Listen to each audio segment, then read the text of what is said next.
Hello, आप सभी का स्वागत है होम एंड मच मोर में। आज इस वीडियो में मैं आपके साथ कुछ ऐसी सफाई वाले टिप्स या फिर क्लीनिंग रूटीन का पार्ट शेयर कर रही हूँ जो हम अक्सर इग्नोर कर देते हैं और अपने रूटीन में हर बार नहीं रखते, जो कि रखना बहुत ज़रूरी है। तो चलिए वीडियो शुरू करते हैं।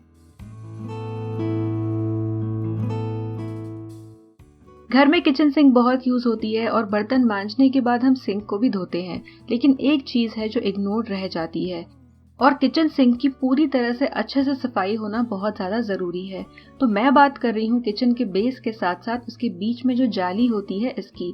अब यहाँ जो मेरे किचन सिंक की डिज़ाइन है ये थोड़ी अलग है, पर हर किचन सिंक में इस तरह की एक जाली होती है। अगर आप उसे निकाल के नीचे का हिस्सा देखेंगे तो आपको वहाँ पर ब्राउनिंग नज़र आ सकती है अगर आप इसे मेंटेन नहीं रखते हैं। तो ये आपको ज़्यादा गंदी नज़र नहीं आ रही है क्योंकि मैं इसे रेगुलरली क्लीन करती हूँ। अंदर का हिस्सा भी काफ़ी क्लीन है, पर अगर ये गंदा है या फिर रेगुलर आपको मेंटेन करना है तो आप इसे नॉर्मल बर्तन की तरह धोएं। और अगर ये ज़्यादा गंदी है, चिपचिपी है या फिर इस पर कुछ ब्राउन लगा हुआ है तो आप एक नॉर्मल वाले ब्रश से या फिर तार वाले ब्रश से घिसे तो ये बहुत आसानी से झटपट क्लीन हो जाएगी। इस जाली को वापस गंदा होने में बहुत टाइम नहीं लगता है, लेकिन वंस अ वीक भी अगर आप इसे क्लीन करेंगे तब भी ये ज़्यादा बुरी कंडीशन में नहीं जाएगी। लेकिन मैं सजेस्ट करूंगी कि 2 दिन में एक बार आप इसे इस तरह से साफ करें। तो जाली को भी क्लीन करें और जाली के साथ साथ जहाँ पर जाली हम रखते हैं उसके आसपास जो छोटे छोटे गैप्स होते हैं वो भी साफ करना बहुत इम्पॉर्टेंट है। इन्हें अगर साफ नहीं किया जाए सही से तो एकदम बीच के हिस्से में जहाँ ज़्यादा गहराई है वहाँ पर पूरा खाना जम सकता है और फंगस भी लग सकता है। इसकी रेगुलर एवरीडे क्लीनिंग इस तरह से स्पंज से हो सकती है और ओकेजनल में तार वाले ब्रश का यूज किया जा सकता है। इस तरह से अगर आप अपने किचन के सिंक को साफ करेंगे, क्लीन रखेंगे तो वो हाइजीनिक भी रहेगी और आपके बर्तन वहां रहने की वजह से ज्यादा गंदी भी नहीं होगी। बर्तन धोने के बाद या फिर एंड ऑफ द डे एक बार आप इस तरह से अपने किचन सिंक को नॉर्मल स्पंज से अच्छे से स्क्रब करें। किचन के सिंक पर जो भी चिपचिपापन आया है वो झट से निकल जाएगा क्योंकि हमारी किचन सिंक जो होती है वो स्टेनलेस स्टील की होती है और ये बहुत ही आसानी से साफ भी हो जाता है। पर हाँ, इग्नोर रहे तो ये गंदा भी हो सकता है और अनहाइजीनिक भी। और अनहाइजीनिक और गंदे किचन या सिंक में कॉकरोचेस बहुत ज़्यादा जल्दी हो जाते हैं।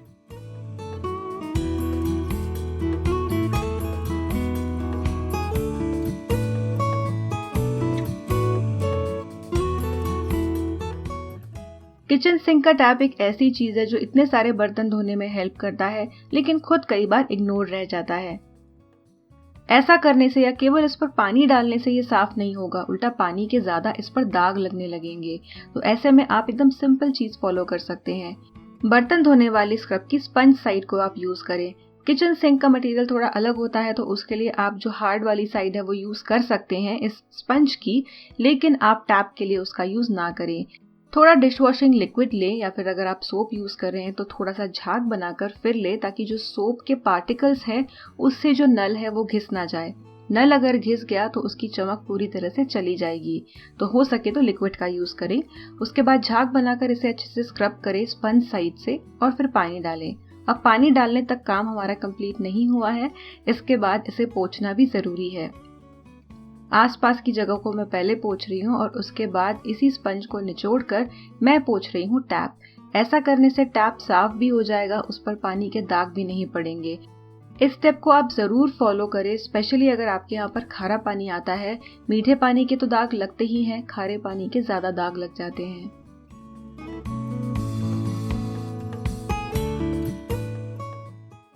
किचन की इस जगह को भी अक्सर इग्नोर कर दिया जाता है और इसे बार बार सफाई की जरूरत पड़ती है।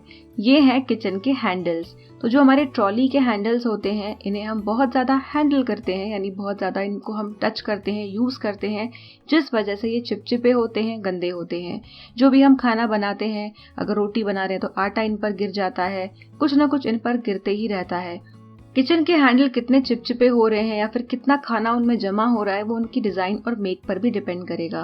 किचन ट्रॉली के इन हैंडल्स को साफ करने के लिए आप कोई भी एक अच्छा किचन क्लीनर यूज कर सकते हैं, पर किचन क्लीनर को यूज करने के लिए आप पहले कपड़े पर स्प्रे करें, प्रेफरेबली एक सॉफ्ट कॉटन का कपड़ा। एक एंड पर ही मैंने यहाँ पर इसे स्प्रे किया है। इससे बहुत ही आसानी से जो चिपचिपे दाग है वो निकल जाते हैं।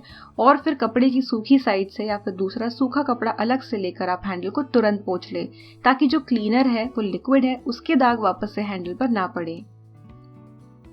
किचन क्लीनिंग में ये भी एक चीज है जो हम नॉर्मल क्लीनिंग के रूटीन में नहीं इंक्लूड करते हैं, लेकिन रेगुलरली करना जरूरी हो जाता है, क्योंकि अगर ये हमने इग्नोर कर दिया तो किचन ट्रॉली के हैंडल्स बहुत ज्यादा गंदे हो जाते हैं और वो दिखने में बिल्कुल अच्छे नहीं लगते। और इस तरह के हैंडल्स जहाँ पर खाना फंसा हुआ है ये कॉकरोचेस को भी अट्रैक्ट करते हैं। ये सेम सफाई वाला स्टेप आप फॉलो कर सकते हैं ऊपर के कैबिनेट के हैंडल्स के लिए, लेकिन नीचे जो ट्रॉली है इनके हैंडल्स ज़्यादा फ्रीक्वेंटली यूज़ होते हैं तो ज़्यादा गंदे होते हैं। तो कौन से हैंडल्स को कितना अटेंशन देना है वो आप अपनी यूसेज के हिसाब से डिसाइड कर सकते हैं। इस काम में ज़्यादा टाइम नहीं लगता है और पूरी किचन का काम एक साथ निकालने के बजाय छोटे छोटे टास्क को, चंक्स को अगर वहीं निपटा लिया जाए तो काम आसान हो जाता है।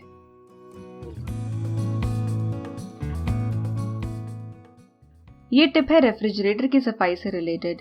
तो यहाँ पर ना मैं रेफ्रिजरेटर की डीप क्लीनिंग की बात कर रही हूँ और ना ही इसे बाहर से पोंछने की बात यहाँ पर मैं कर रही हूँ इन गैस्केट्स की। तो ये गैस्केट भी ऐसी जगह का हिस्सा हो जाते हैं जो हम नॉर्मली इग्नोर कर देते हैं, लेकिन ये गंदी होती हैं। तो अपने रेफ्रिजरेटर की गैस्केट आप खोल कर देखिए, स्पेशली डबल डोर अगर रेफ्रिजरेटर है या फ्रेंच डोर है जहाँ पे नीचे वाली गैस्केट के ऊपर कोई दूसरा डोर आता है, ऐसे में गैस्केट में कचरा गिरना ज़्यादा हो जाता है। और अगर आपका नॉर्मल सिंगल डोर का रेफ्रिजरेटर है तो गैस्केट्स में यूज़ के साथ साथ धूल जम जाती है। दोनों ही केसेस में गैस्केट्स को साफ करना ज़रूरी है। बहुत ज़्यादा खींच के नहीं, एकदम हल्के हाथ से आप एक पेन ब्रश से, तो ये पेन ब्रश हमने केवल सफाई के लिए रखा हुआ है, इस तरह के पेन ब्रश से, सस्ते से पेन ब्रश से आप ये सफाई कर सकते हैं। बहुत हार्शली ना करें वरना जो गैस्केट है वो फट सकती है। एकदम हल्के हाथ से। इस जगह पर भी बहुत ज्यादा फंगस और बैक्टीरिया होने के चांसेस होते हैं। हम किचन चिमनी की सफाई रेगुलरली करते हैं, बैफल्स क्लीन करते हैं, लेकिन उसके अगल बगल जो कैबिनेट्स होते हैं उनके नीचे बहुत चिपचिपापन आ जाता है। अगर आपने अभी तक नोटिस नहीं किया है तो चेक करें, वहां पर आपको छींटे भी नजर आएंगे, कितनी ही अच्छी आपके घर में चिमनी क्यों ना हो। तो ऐसे में ये जो अंडर द कैबिनेट वाला एरिया है इसे रेगुलरली आप क्लीन करें। तो इसे मैं क्लीन करने के लिए स्पंज का स्क्रब वाला साइड यूज कर रही हूँ। तो बहुत ज़्यादा स्क्रब करने की ज़रूरत नहीं है, लेकिन स्क्रबिंग के बिना ये आसानी से नहीं निकलेंगे। तो आप इस तरह से डिश वॉशिंग लिक्विड यूज़ कर सकते हैं एक स्पंज के साथ, या फिर कोई भी अच्छा किचन क्लीनर यूज़ कर सकते हैं। कोई भी हार्श केमिकल, इस तरह के क्लीनर्स को आप यूज़ ना करें जो आपके लैमिनेट को ख़राब कर सकते हैं। तो सबसे सेफ यही है कि आप डिश वॉशिंग लिक्विड यूज़ करें और फिर स्पंज से वाइप कर दें।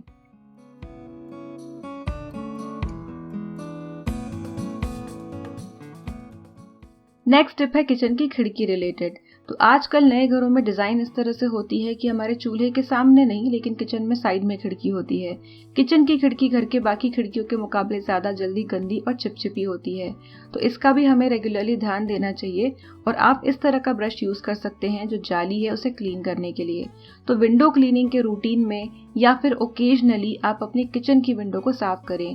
तो भले ही आपके घर की बाकी विंडोज़ को इतनी जल्दी अटेंशन की ज़रूरत ना हो, पर किचन की विंडो ज़्यादा जल्दी गंदी हो जाती है। जाली वाले हिस्से को आप इस तरह के क्लीनिंग ब्रश से साफ कर सकते हैं या फिर गीले या डैम्प कपड़े से धीरे से आप साफ कर सकते हैं। ये ब्रश काफ़ी अच्छे से और आसानी से जाली को क्लीन कर देता है, इसलिए मैं इसका एक पर्टिकुलर पार्ट जो आप देख रहे हैं ब्लैक वाला वो यूज़ कर रही हूँ। कांच की सफाई के लिए आप कोई भी अच्छा ग्लास क्लीनर ले सकते हैं और इसे पोंछने के लिए या तो एक सॉफ्ट कपड़ा यूज़ करें या फिर न्यूज़पेपर यूज़ करें, क्योंकि न्यूज़पेपर से भी ग्लास और मिरर ये चीज़ें बहुत ही जल्दी और आसानी से साफ हो जाती है।